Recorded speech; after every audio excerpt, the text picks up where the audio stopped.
లక్షిడిపేట మండలంలో మధ్యాహ్న భోజన కార్మిక యూనియన్ ఆధ్వర్యంలో మధ్యాహ్న భోజన కార్మికుల పెండింగ్ బిల్లులు మరియు ఇతర సమస్యలు పరిష్కరించాలని లక్షిడిపేట మండల ఎంఈఓకి వినతి పత్రం ఇవ్వడం జరిగింది.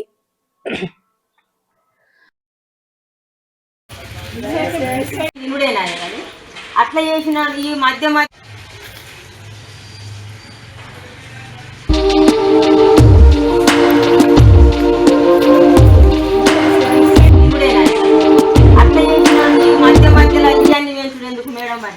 డాక్టర్ మహిళల కిందనే తీసుకున్నారు.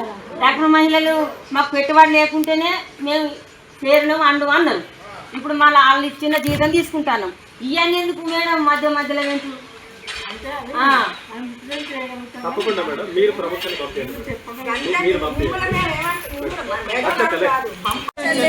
చెల్లించాలి జీతాలను, చెల్లించాలి జీతాలను, అమలు చేయాలి ఎన్నికల్లో ప్రభుత్వం ఇచ్చిన హామీలను, అమలు చేయాలి ఎన్నికల్లో ఇచ్చిన హామీలను, అమలు చేయాలి ఎన్నికల్లో ఇచ్చిన హామీలను, ఉచితంగా ఇవ్వాలి కోడిగుడ్లను, ఉచితంగా ఇవ్వాలి కోడిగుడ్లను, ఉచితంగా ఇవ్వాలి గ్యాస్ బండను, ఉచితంగా ఇవ్వాలి గ్యాస్ బండను, పరిష్కరించాలి మధ్యాహ్న భోజన కార్మికుల సమస్యలు, పరిష్కరించాలి మధ్యాహ్న భోజన కార్మికుల సమస్యలు, నశించాలి కార్మికుల పట్ల రాష్ట్ర ప్రభుత్వం ఉండి వైఖరి, నశించాలి కార్మికుల పట్ల రాష్ట్ర ప్రభుత్వం ఉండి వైఖరి.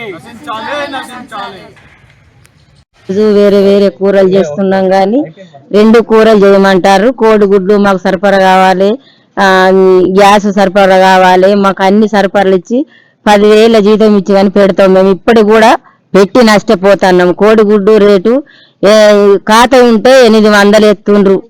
ఎట్లా పెట్టుడు ఏం చేసుడు అంటే ఈ టీచర్లు ఆగనిత్తలేరు, ఈ ఎంఏలు ఆగనిత్తలేరు. మరి ఏం చేసుడు? బంద్ చేస్తే మాకు జీతం ఇచ్చి మీరు అన్ని ఇచ్చి మాకు జీతం తీరాంగి ఇచ్చి ఎన్నో కొన్ని జీతం తీరాంగి ఇచ్చి ఇవన్నీ సప్లై చేసినట్టు అంగన్వాడీలకు ఎట్లు పంపుతారు, మొత్తం పంపుతారు కదా.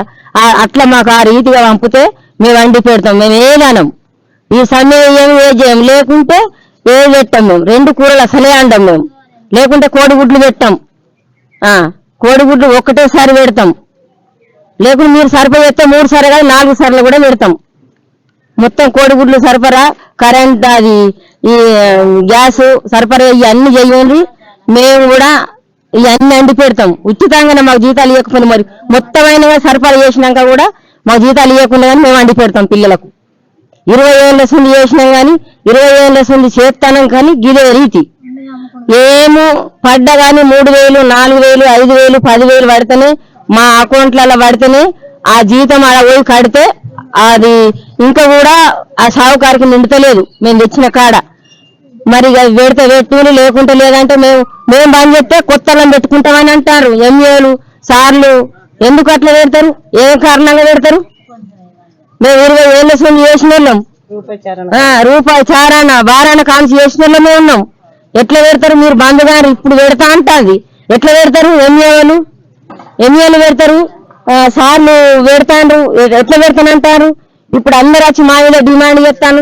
టీచర్లు అయితే బాగా ఆట ఆడించుకుంటారు. ఎందుకు మమ్మల్ని ఆట ఆడించుకోండు? మీ జీతాలు అయితే నెలకు వాడాలా? మీ అక్కర్లు తీరద్దా?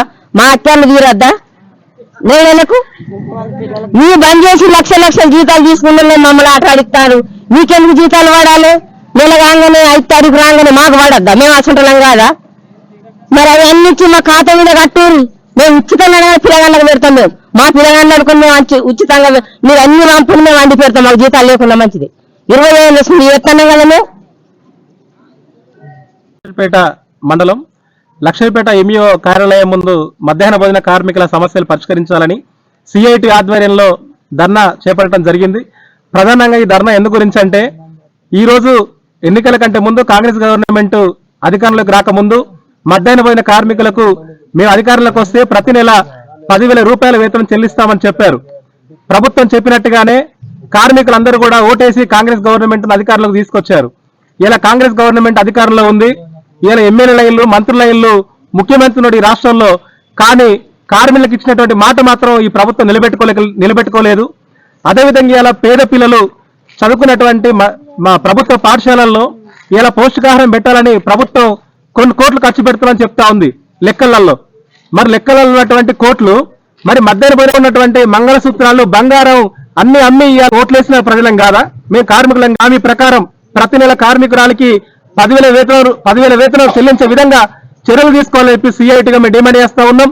ఒకవేళ ప్రభుత్వం స్పందించకపోతే ఈ రోజు మండల స్థాయిలో ఉన్నటువంటి పోరాటం రేపు హైదరాబాద్ నడిబొడ్డులో కూడా జరిగేటువంటి అవకాశం ఉంటది.